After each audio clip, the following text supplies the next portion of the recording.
ये कहानी है कुछ ऐसे बच्चों की जो ज़ॉम्बी एपोकलिप्स के दौरान अपने स्कूल में फंस जाते हैं, जहां ज़ॉम्बी बने दूसरे बच्चे अब इन्हें मारने के लिए इनके पीछे पड़े हैं। अब ये सभी बच्चे अपनी जान किस तरह बचाएंगे और आखिर ये ज़ॉम्बी वायरस किस तरह फैला, चलिए देखते हैं इस कहानी में। तो कहानी की शुरुआत में हम एक लड़के जिंसू को देखते हैं, जिसे उसके स्कूल के बुली गैंग के लड़के मार रहे थे। वो बुली गैंग के लड़के जिंसू को काफी बुरी तरह से मारते हैं। तभी जिंसू को कुछ होने लगता है, वो एक ज़ॉम्बी जैसा बिहेव करता है। जिंसू उन लड़कों से फाइट बैक भी करता है, मगर इसी लड़ाई के दौरान जिंसू छत से नीचे गिर जाता है। अब जिंसू हॉस्पिटल में एडमिट था। यहाँ जिंसू के डैड उसके पास आते हैं। जिंसू के डैड का नाम मिस्टर ली होता है। मिस्टर ली देखते हैं कि जिंसू अब भी काफी गुस्से में है। जिंसू अपने डैड से कहता है कि मैं उन लड़कों को मार देना चाहता था जिन्होंने मेरी जिंदगी नर्क बना रखी है। अब यहाँ गुस्से की वजह से जिंसू एक बार फिर से ज़ॉम्बी बनने लगता है। मिस्टर ली सब जानते थे कि उनका बेटा ज़ॉम्बी बन रहा है। यहाँ जिंसू ज़ॉम्बी बनकर अपने ही डैड पर हमला कर देता है। मिस्टर ली अपने आप को बचाकर एक बुक उठाते हैं और उससे अपने ही बेटे को मार देते हैं। मिस्टर ली जिंसू को एक सूटकेस में डालकर कहीं ले जाने लगते हैं। तभी जिंसू का हाथ सूटकेस से बाहर आता है और मिस्टर ली देखते हैं कि जिंसू अभी भी मरा नहीं है, बल्कि जिंदा है। अब यहाँ से सीन शिफ्ट होता है और हम कुछ दिनों बाद योसन हाई स्कूल को देखते हैं। यहाँ जिंसू के डैड यानी कि मिस्टर ली एक टीचर की जॉब करते हैं। यहीं सभी स्टूडेंट्स अपनी एक्टिविटीज में लगे हुए थे और काफी खुश थे। फिर हम एक लड़की योंजो को देखते हैं जो कि सोकर उठती है। योंजो को साइंस लैब से कुछ आवाजें सुनाई देती हैं। योंजो लैब के अंदर जाती है तो यहाँ उसे एक चूहा दिखता है। योंजो उस चूहे को क्यूट समझकर अपनी उंगली उसके पास ले जाती है, लेकिन शायद इस चूहे को योंजो की उंगली पसंद नहीं आती। वो चूहा योंजो की उंगली पर काट लेता है। योंजो के हाथ से खून बहने लगता है। यहीं वो चूहा भी नॉर्मल चूहों से बिल्कुल अलग बिहेव कर रहा था। अब तभी यहाँ मिस्टर ली आ जाते हैं। मिस्टर ली देखते हैं कि इस चूहे ने योंजो के काट लिया है और ये जानकर मिस्टर ली तुरंत ही योंजो को पकड़ लेते हैं और उसका मुंह बांधकर उसे साइंस लैब में बंद कर देते हैं। फिर हम कुछ और स्टूडेंट्स को देखते हैं, जिनमें एक चियोंगसान और उसका दोस्त ग्योंगसू होते हैं। चियोंगसान के पास उसकी दोस्त ओंजो आती है, जिसके साथ उसकी बेस्ट फ्रेंड इसाक भी होती है। यहाँ से ये चारों मिलकर चियोंगसान की मॉम के रेस्टोरेंट में जाते हैं, जहाँ वो सब चिकन खाते हुए मिस्टर ली की बातें करते हैं। जैसे कि जब से मिस्टर ली का बेटा जिंसू मिसिंग हुआ है तो तब से ही मिस्टर ली काफी अजीब बिहेव करने लगे हैं और उनके पास से काफी बुरी स्मेल भी आती है। यहाँ अभी तक किसी भी स्टूडेंट को नहीं पता था कि जिंसू ज़ॉम्बी बन चुका है। सबको लगता है कि जिंसू मिसिंग हो गया है। अब अगले दिन सभी स्टूडेंट्स वापस स्कूल जाते हैं। यहाँ चियोंगसान की क्लास में पढ़ने वाला एक लड़का सुयोक देखता है कि वही बुली गैंग अब दो और स्टूडेंट्स, एक लड़का और एक लड़की जो कि जिंसू के दोस्त थे, उन्हें बुली करने के लिए ले जा रहे हैं। वो बुली गैंग इन दोनों को एक बिल्डिंग में ले आते हैं और जिंसू के दोस्त को मारने लगते हैं। फिर ये सब उसी लड़की की एक न्यूड वीडियो भी बना लेते हैं। तभी यहाँ सुयोक आ जाता है। सुयोक उन दोनों को इन लड़कों से बचाकर यहाँ से ले जाने लगता है, लेकिन बुली गैंग का एक लड़का जिसका नाम गुइनाम होता है, वो उस लड़की को उसकी वही न्यूड वीडियो उसकी मॉम को सेंड करने की धमकी देता है और उन दोनों को वापस आने के लिए कहता है। यहाँ मजबूरन उस लड़की को यहीं रुकना पड़ता है। सुयोक यहाँ से चला जाता है। स्कूल में ओंजो सुयोक को देखती है और उससे बात करने की कोशिश करती है, लेकिन सुयोक ओंजो को गुड मॉर्निंग कहकर यहाँ से चला जाता है। यहाँ हमें पता चलता है कि ओंजो सुयोक को पसंद करती है। ओंजो भागती हुई सुयोक के पास जाती है और उससे कहती है कि आज लंच के बाद मुझे रूफटॉप पर मिलना। इसके बाद सभी स्टूडेंट्स अपनी क्लास में आ जाते हैं।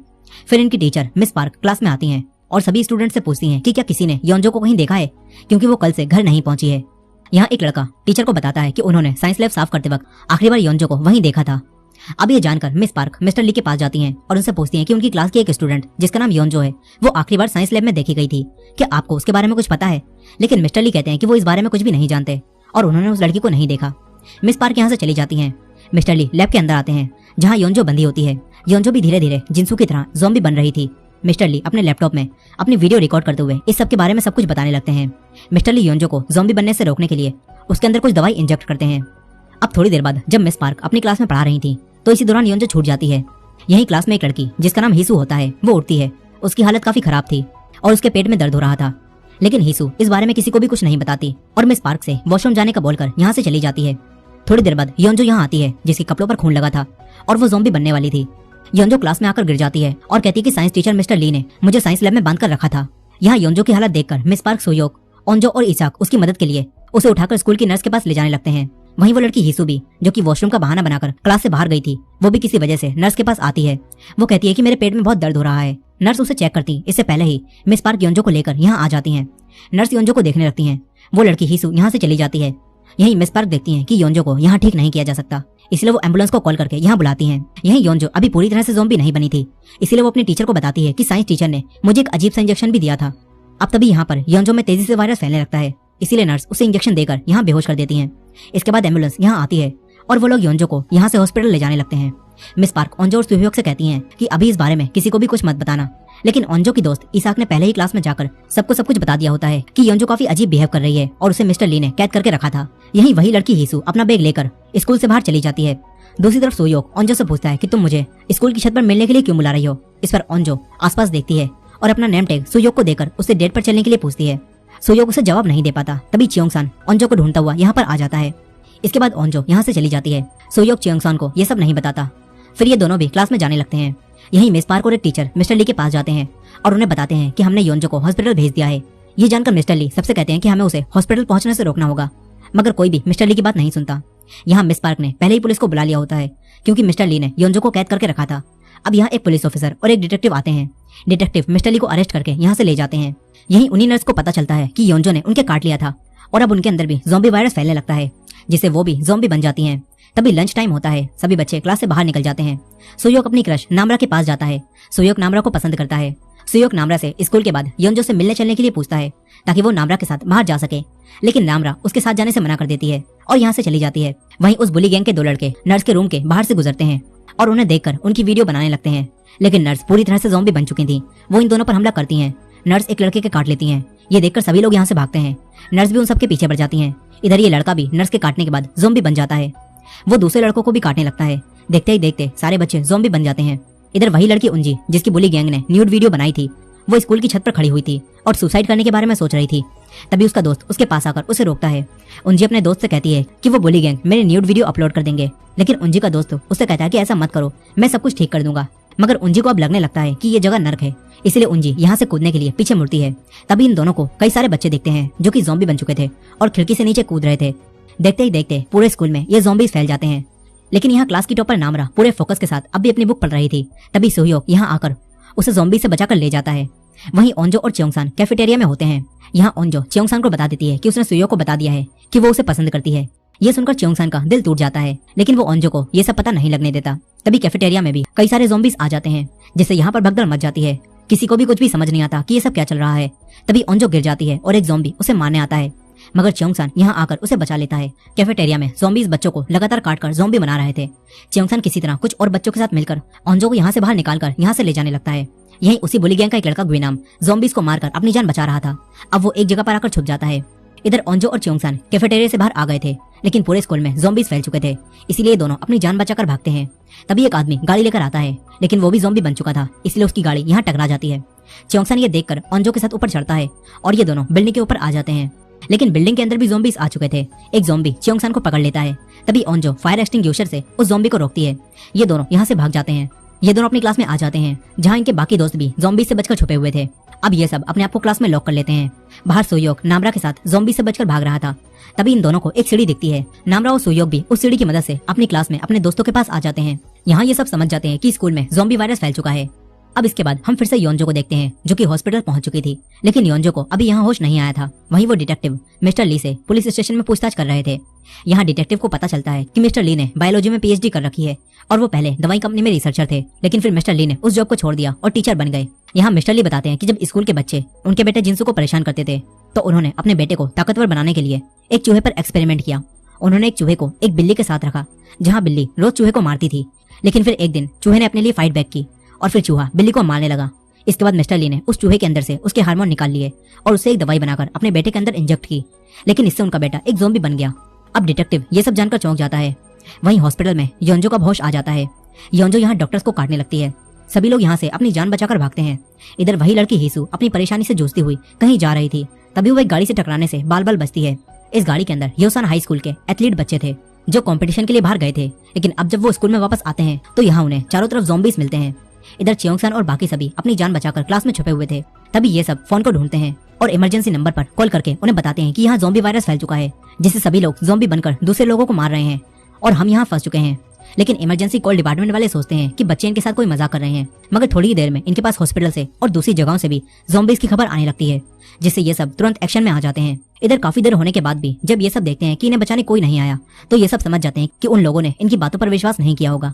इसीलिए अब ओंजो फायर डिपार्टमेंट में कॉल करके अपने डैड को यहाँ आने के लिए कहती है, क्योंकि योंजो के डैड एक फायर फाइटर थे। यहाँ योंजो के डैड भी अपनी रेस्क्यू टीम के साथ दूसरे लोगों को बचाने निकल जाते हैं। वहीं सारे बच्चे काफी डरे हुए थे। तभी इनके एक टीचर भागते हुए इनकी क्लास में आ जाते हैं। ये सारे बच्चे अपने टीचर को सही समझकर क्लास में रुकने देते हैं, लेकिन तभी ये सब देखते हैं कि इनके भी एक ज़ॉम्बी ने काट लिया है। ये सब समझ जाते हैं कि इनके टीचर भी अब ज़ॉम्बी बन जाएंगे। एक लड़की टीचर से कहती है कि यहाँ से बाहर चले जाओ, लेकिन वो बाहर नहीं जाते और फिर वो टीचर भी ज़ॉम्बी बनकर उस लड़की को काट लेते हैं। ये देखकर एक लड़का उसे बचाता है। चियोंगसान एक डेस्क से उन टीचर को रोकता है। इधर वो लड़की जिसके टीचर ने काट लिया था वो काफी डर जाती है, क्योंकि अब वो भी ज़ॉम्बी बनने वाली थी। वो लड़की अपनी दोस्त नायोन के पास जाती है। मगर नायोन उसके लात मारकर उसे दूर कर देती है। तभी वो लड़की भी ज़ॉम्बी बनने लगती है। ये देखकर ये सब लोग तुरंत इस क्लास से बाहर भागते हैं। तभी इनके सामने और भी ज़ॉम्बीज आने लगते हैं। ये सभी बच्चे उन ज़ॉम्बीज से फाइट करते हैं और क्लास की विंडो और गेट तोड़कर ज़ॉम्बीज को रोकते हुए आगे बढ़ते हैं। ये सब ऊपर की तरफ भागते हैं और ज़ॉम्बीज से लड़ते हुए ऊपर पहुंच जाते हैं। तभी सुयोक ज़ॉम्बी से फाइट करते करते नीचे गिर जाता है, लेकिन सुयोक च्योंगसान से कहता है कि मैं इन्हें संभाल लूंगा, तुम जाकर बाकी सबको बचाओ। च्योंगसान बाकी सबके पास चला जाता है। यहाँ इन सभी लोगों पर ज़ॉम्बीज दोनों तरफ से हमला कर देते हैं। ये लोग ज़ॉम्बी को रोकते हैं। ओंजो तुरंत ही एक रूम का लॉक तोड़ती है और फिर ये सभी लोग उस रूम में आ जाते हैं। मगर ओंजो देखती है कि उससे फोन बाहर ही गिर चुका है। अब यहाँ इस रूम में फ्रस्ट्रेशन की वजह से नायोन और ग्योंगसू के बीच लड़ाई होने लगती है। तभी सभी लोग उन्हें रोकते हैं। यहाँ ओंजो देखती है कि सुयोक बाहर ही रह चुका है। ये देखकर ओंजो सुयोक के लिए परेशान होने लगती है। इधर उंजी अपने दोस्त के साथ बिल्डिंग की छत पर रुकी हुई थी। उंजी अभी भी उन्हीं बुली गैंग के बारे में सोच रही थी। वो चाहती थी कि सभी लोग मर जाएं। यहीं बुली गैंग का एक साथी अभी कैफेटेरिया में छुपा हुआ था और वो ज़ॉम्बी से बचने के लिए उसके साथ छुपी हुई एक लड़की को बाहर फेंक देता है, जिससे ज़ॉम्बीज उस लड़की को खा जाते हैं। इधर वॉशरूम में हम कुछ और मेन कैरेक्टर को देखते हैं, जिनमें एक लड़का दो लड़कियों के साथ छुपा हुआ था। तभी मिंजी नाम की एक लड़की देखती है कि उनके साथ की दूसरी लड़की को भी ज़ॉम्बी ने काट लिया है और वो भी ज़ॉम्बी बन रही है। इसीलिए मिंजी उसे वॉशरूम में लॉक कर देती है। इधर इन सभी बच्चों की टीचर मिस पार्क किसी तरह ज़ॉम्बी से बचकर अनाउंसमेंट रूम में जाती हैं। वहीं वॉशरूम में वो लड़की ज़ॉम्बी बन चुकी थी। तभी वो लड़का और मिंजी मिलकर उस लड़की पर हमला कर देते हैं, लेकिन वो लड़की तब भी नहीं मरती। तभी उन्हीं एथलीट में से एक लड़का और एक लड़की यहाँ आकर अपने तीर से उस ज़ॉम्बी को मार देते हैं। यहाँ ये तीरंदाज लड़की हारी अपने भाई को ज़ॉम्बी से बचाने आई हुई थी। अब यहाँ मिस पार्क अनाउंसमेंट रूम से अनाउंसमेंट करके सभी बच्चों को बताती हैं कि हमारे स्कूल में हालात बद से बदतर हो रहे हैं, इसलिए तुम जहाँ कहीं भी हो अपनी जान बचाकर छुप जाओ और हो सके तो स्कूल से भाग जाओ। सभी बचे हुए बच्चे मिस पार्क के इस अनाउंसमेंट को सुन लेते हैं। यहीं ओंजो सुयोक के लिए काफी परेशान थी। तभी उसकी दोस्त ईसाक उसके पास आकर उससे कहती है कि सुयोक बिल्कुल ठीक होगा। अब तभी ओंजो देखती है कि ईसाक के हाथ काफी ठंडे हो रहे हैं। यहाँ ये सारे बच्चे समझ जाते हैं कि ईसाक को भी किसी ज़ॉम्बी ने काट लिया है। फिर ईसाक की नाक से खून बहने लगता है और देखते ही देखते ईसाक भी एक ज़ॉम्बी बनने लगती है। ये देखकर च्योंगसान ओंजो को ईसाक से दूर करता है। फिर ईसाक भी एक ज़ॉम्बी बन जाती है। वो च्योंगसान पर हमला कर देती है। च्योंगसान उसे धक्का देकर यहाँ से बाहर गिराता है, मगर ओंजो उसे पकड़ लेती है। ओंजो अपनी बेस्ट फ्रेंड को खोना नहीं चाहती थी। उसे ईसाक के साथ बिताए उसके सारे अच्छे पल याद आ रहे थे, लेकिन च्योंगसान ईसाक को मारकर उसे नीचे गिरा देता है। ओंजो को काफी दुख होता है और वो रोने लगती है। वहीं दूसरी तरफ हम सुयोक को देखते हैं, जो कि अब भी जिंदा था। वो ज़ॉम्बी से एक रूम में छुपा हुआ था। यहीं च्योंगसान और बाकी सब जिस रूम में थे, यहाँ ज़ॉम्बीज अंदर आने की कोशिश कर रहे थे। इसीलिए अब ये सब लोग यहाँ से बाहर निकलने के बारे में सोचते हैं। च्योंगसान को बाहर एक वाटर होज मिलती है। ये सब उसकी मदद से नीचे अनाउंसमेंट रूम में जाने लगते हैं, जहाँ इनकी टीचर मिस पार्क भी छुपी हुई थी। अब एक एक करके ये सभी लोग उस रूम में पहुंच जाते हैं। यहाँ ओंजो अपनी दोस्त को खोने के बाद एक तरफ दुखी होकर बैठी हुई थी। यही नामरा इस रूम में सुयोक के लिए एक मैसेज छोड़ती है कि हम सब अनाउंसमेंट रूम में हैं। अब इसके बाद नामरा भी नीचे चली जाती है। यहाँ च्योंगसान और ओंजो ही बचते हैं। च्योंगसान ओंजो को समझाता है कि उसे खुद को संभालना होगा। इसके बाद ओंजो भी नीचे चली जाती है। वहीं सुयोक को उस रूम में ज़ॉम्बीज देख लेते हैं। सुयोक खिड़की से बाहर जाकर दूसरी तरफ चला जाता है। इधर ज़ॉम्बीज उस रूम में आ गए थे। वो च्योंगसान पर हमला कर देते हैं। च्योंगसान वाटर हाउस को पकड़कर लटक जाता है, जिससे सारे ज़ॉम्बीज नीचे गिर जाते हैं, लेकिन एक ज़ॉम्बी च्योंगसान को पकड़ लेता है। यही सुयोक च्योंगसान को देख लेता है। वो च्योंगसान को बचाने के लिए नीचे कूदकर हाउस को पकड़ लेता है। सुयोक नीचे जाकर उस ज़ॉम्बी को मारता है और नीचे गिरा देता है, जिससे ये दोनों बच जाते हैं। अब ये सभी लोग अनाउंसमेंट रूम में आ जाते हैं, मगर यहाँ फिर से नायोन और ग्योंगसू के बीच लड़ाई होने लगती है। तभी मिस पार्क दोनों को शांत कराती हैं। इसके बाद ये सब यहाँ के कंप्यूटर को ऑन करते हैं, ताकि ये सब जान सकें कि बाहर की हालत क्या है। वहीं दूसरी तरफ हम उसी लड़की हीसू को देखते हैं, जो कि एक वॉशरूम में होती है। यहाँ वो एक बच्चे को जन्म देती है, यानी कि हीसू प्रेग्नेंट थी और इसी वजह से वो अजीब सा बिहेव कर रही थी। अब हीसू उस बच्चे को वहीं छोड़कर बाहर चली जाती है। तभी एक पुलिस ऑफिसर की गाड़ी दूसरी गाड़ी से टकराती है, जिससे हीसू मरने से बाल बाल बचती है। अब पुलिस ऑफिसर की गाड़ी में से ज़ॉम्बीज बाहर निकलते हैं, जो कि यहाँ मौजूद लोगों को काटने लगते हैं। एक आदमी इन सब की वीडियो बनाता है। तभी ज़ॉम्बीज उसके पीछे भी पड़ जाते हैं। यहीं हीसू ये सब देखकर वापस आती है और अपने बच्चे को बचाकर यहाँ से भागने लगती है। इधर अनाउंसमेंट रूम में ये सब फेसबुक खोलते हैं, जहाँ इन्हें यही वीडियो मिलती है, जिससे ये सब समझ जाते हैं कि बाहर भी लोग ज़ॉम्बी बन चुके हैं। अब तभी वाटर होज खिड़की से टकराता है और खिड़की का ग्लास टूट जाता है। फिर एक ज़ॉम्बी उसे लटक कर अंदर आने की कोशिश करती है। तभी च्योंगसान उसे रोकता है। सुयोक च्योंगसान से एक डंडा लेकर उस ज़ॉम्बी के अंदर घुसा देता है, लेकिन तब भी वो ज़ॉम्बी नहीं मरती। तभी ग्योंगसू यहाँ रखे पीसी को उठाकर उसके मारता है, जिससे वो ज़ॉम्बी नीचे गिर जाती है। ये सब बच तो जाते हैं, मगर नायोन देखती है कि ग्योंगसू की नाक से खून बह रहा है। अब इसके बाद हम ओंजो के डैड को देखते हैं, जो कि हाई प्रोफाइल पॉलिटिशियन को रेस्क्यू करने आए हुए थे। यहाँ पॉलिटिशियन का एक साथी भी ज़ॉम्बी बन चुका था, इसीलिए ये सब लोग उसे चेयर से बांध देते हैं। वहीं नायोन सबसे कहती है कि इसके हाथ पर भी ज़ॉम्बी ने काट लिया है, इसीलिए ये ज़ॉम्बी बन जाएगा। लेकिन ग्योंगसू सबसे कहता है कि मुझे किसी ज़ॉम्बी ने नहीं काटा, ये बस खरोच का निशान है। सभी लोग उस खरोच के निशान को देखकर ये समझ जाते हैं कि ग्योंगसू को किसी ज़ॉम्बी ने नहीं काटा है। लेकिन नायोन नहीं मानती। वो कहती है कि ईसाक के ज़ॉम्बी बनने से पहले भी उसकी नाक से खून बह रहा था और इसकी नाक से भी खून बह रहा है, इसीलिए अब ग्योंगसू भी ज़ॉम्बी बन जाएगा। यहाँ नायोन सबसे बहस करने लगती है। तभी मिस पार्क सबको शांत कराती हैं।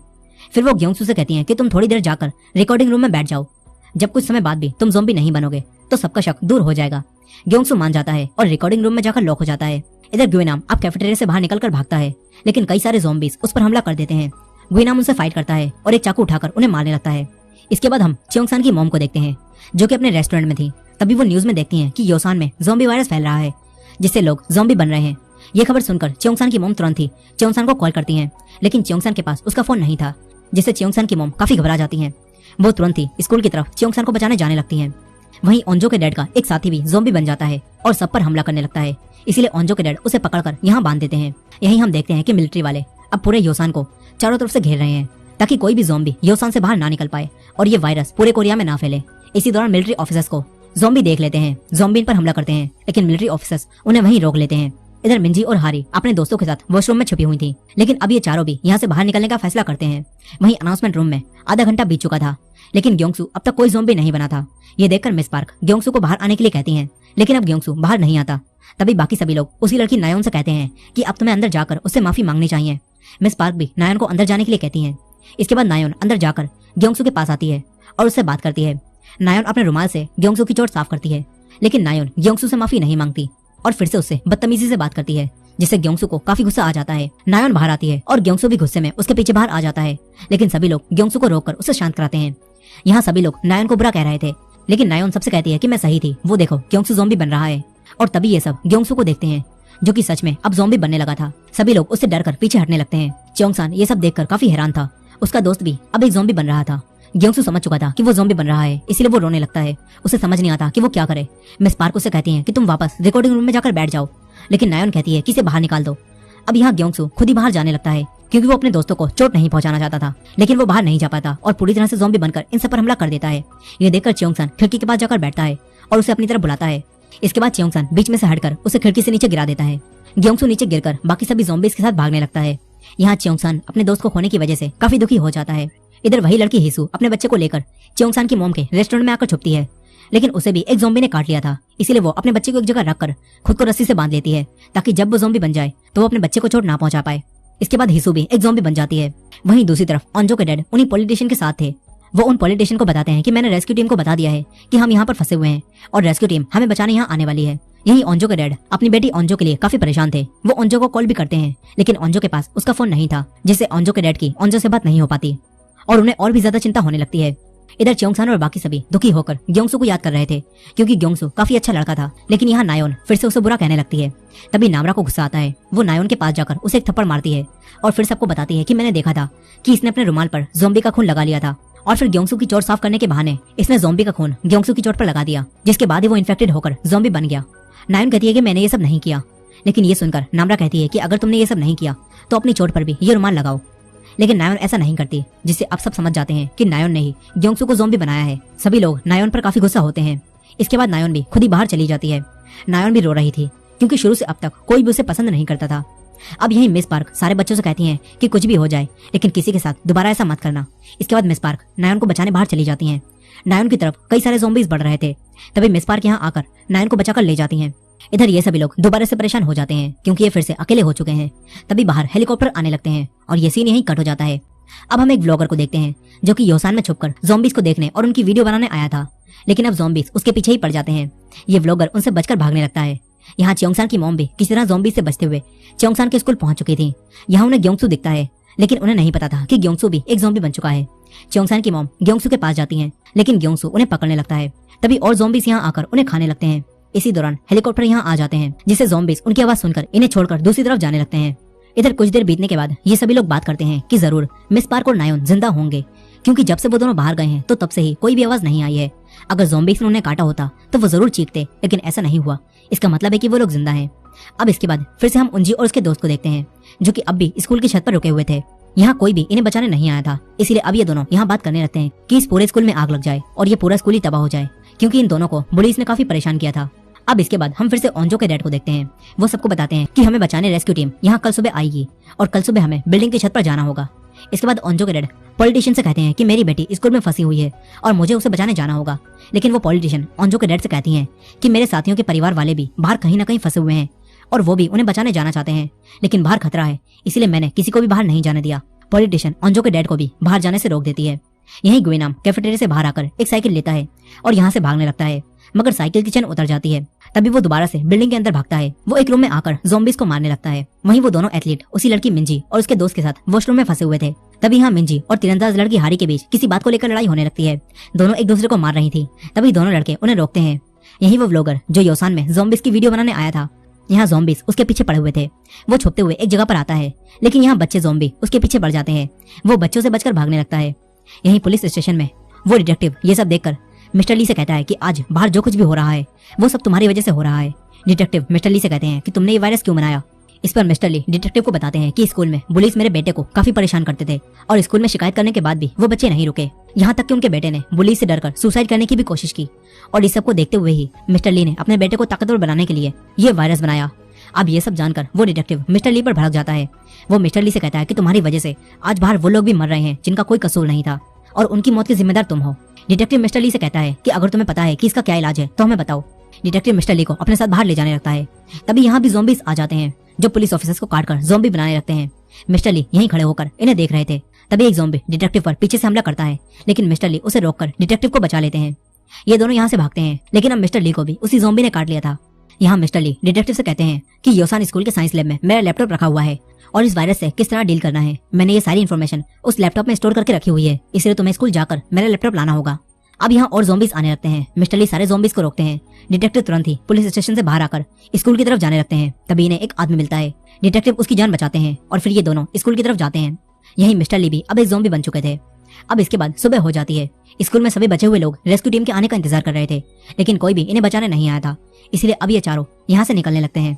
वही लड़की हारी सबसे कहती है कि हमें सबसे पहले ऊपर जाना होगा क्योंकि मेरा भाई ऊपर फंसा हुआ होगा। जिसके बाद ये चारों वॉशरूम से निकलकर आगे जाने लगते हैं।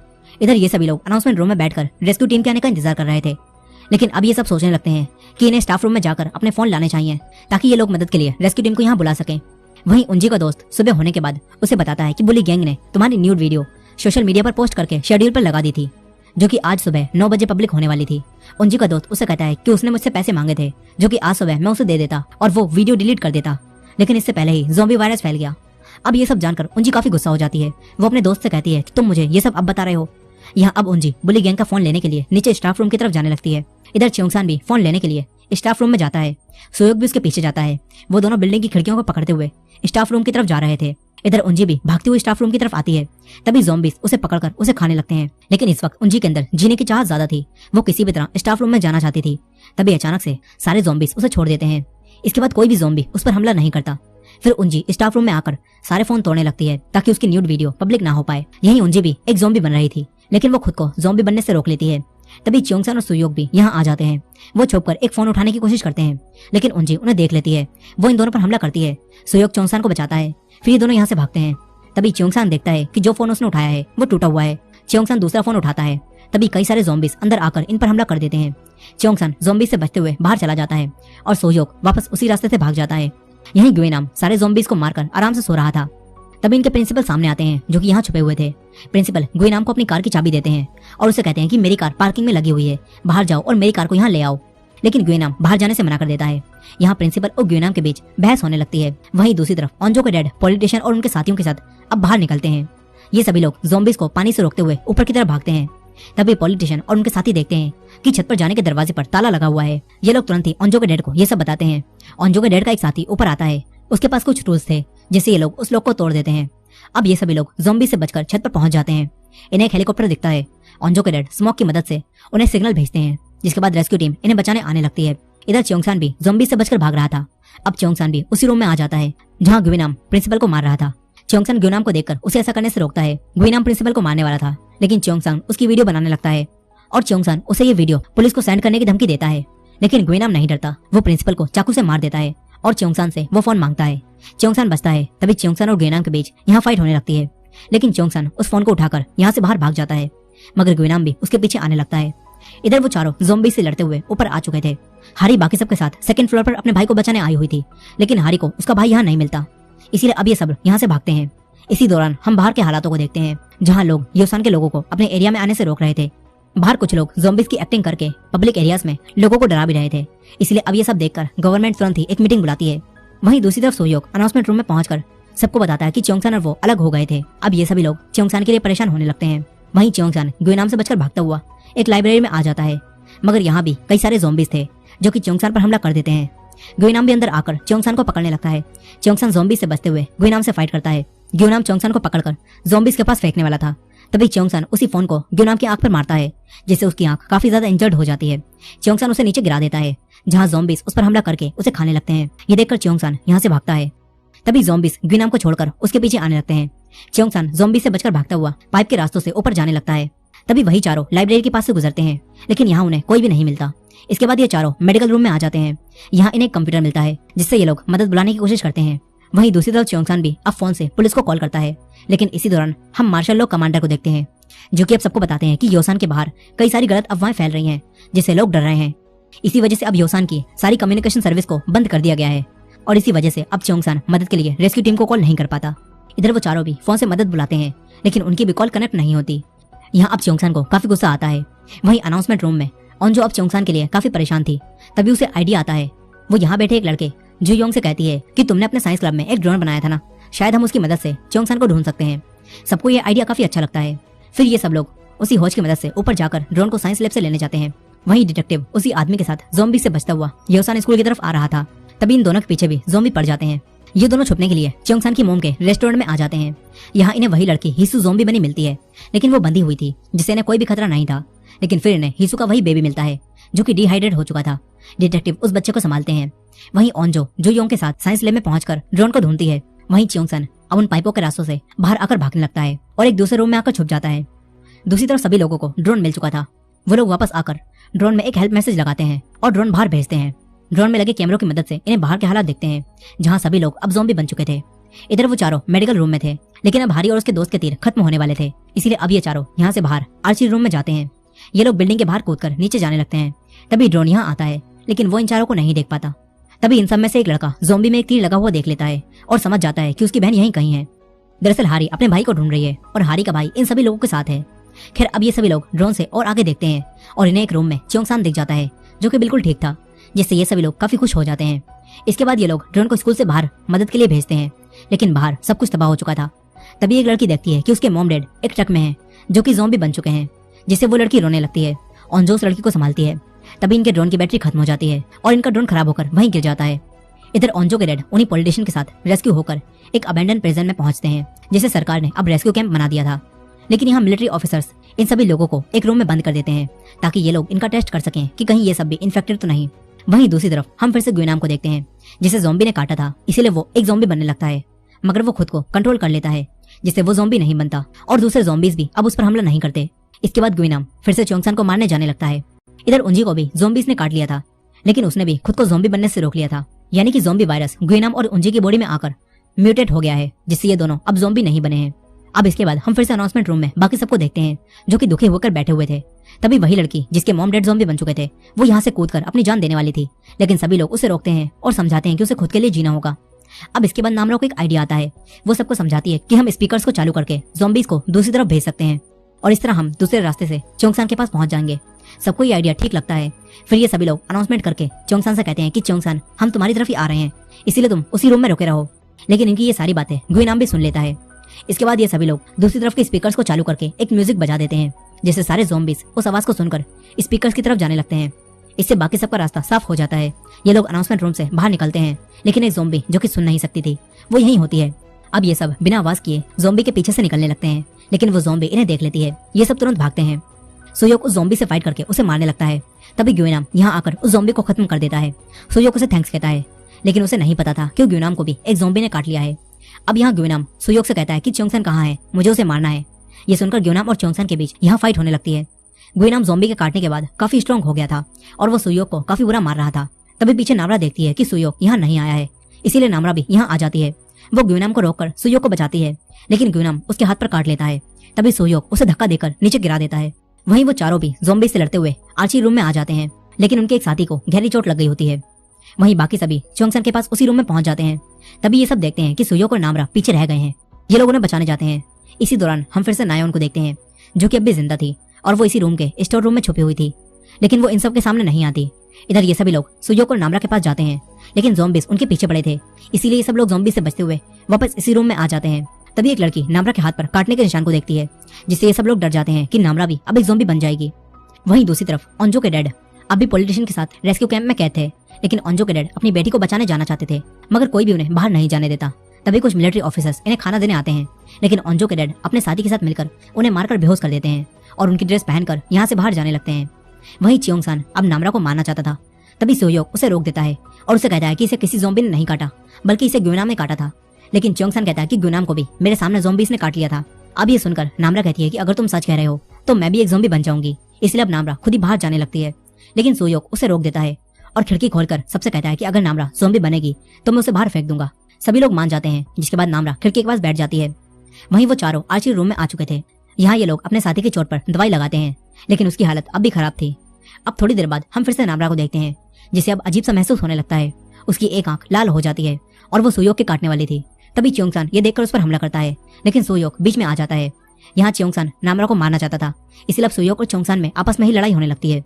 तभी ओंजो उन दोनों को रोकती है। ओंजो चियोंग-सान को दिखाती है कि नामरा बिल्कुल ठीक है, मगर नामरा कहती है कि मैं ठीक नहीं हूँ, मुझे अजीब सा महसूस हो रहा है। नामरा अब बाहर जाने लगती है, लेकिन सोयोक और ओंजो उसे रोकते हैं। सोयोक फिर से कहता है कि ग्युनाम कोई ज़ॉम्बी नहीं था, लेकिन चियोंग-सान कहता है कि मैंने ज़ॉम्बीज़ को उसे काटते हुए देखा था।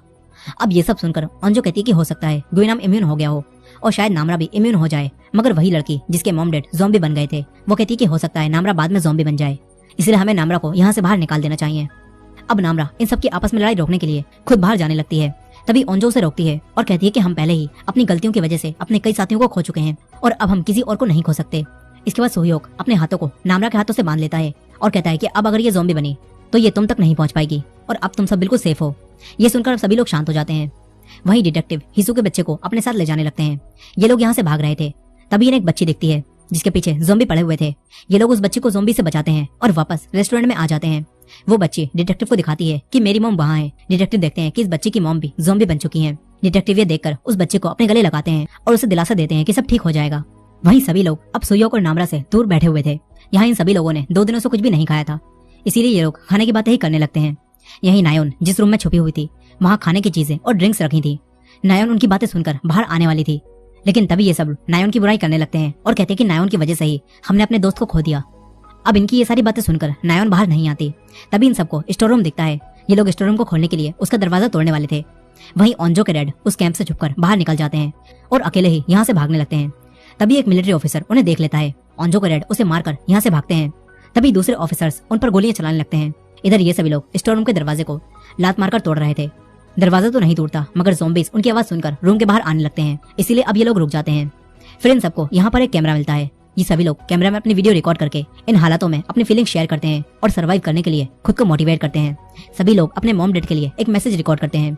ओंजो भी अपने डैड के लिए मैसेज रिकॉर्ड करती है।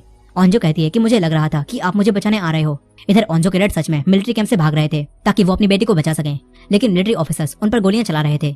तभी वो पानी में कूद जाते हैं, लेकिन ऑफिसर्स पानी में गोलियां मारते हैं, जिससे एक गोली उनके लग जाती है। इधर ओंजो अपने डैड को हर चीज के लिए थैंक्स कहती है और वहीं ओंजो के डैड गोली लगने के बाद पानी में डूबने लगते हैं। और इसी एंडिंग के साथ all of us are dead के 6 एपिसोड्स की कहानी यहीं खत्म हो जाती है। अब क्या ओंजो के डैड मर जाएंगे और क्या नामरा भी एक ज़ॉम्बी बन जाएगी, और आखिर किस तरह ये सभी लोग ज़ॉम्बी से बचेंगे? आगे की कहानी को हम देखेंगे इसके अगले पार्ट में। तो अगले पार्ट को देखने के लिए इस वीडियो के नीचे कमेंट में नेक्स्ट पार्ट लिखना मत भूलिएगा। और ये वीडियो पसंद आई हो तो वीडियो को लाइक करके हमारे चैनल वॉच मिस्ट्री सिंधी को सब्सक्राइब कीजिए और बेल नोटिफिकेशन को ऑन जरूर कर लीजिएगा, ताकि जब भी इसका सेकंड पार्ट अपलोड हो तो आप उसे देख सकें। मिलते हैं नेक्स्ट पार्ट में।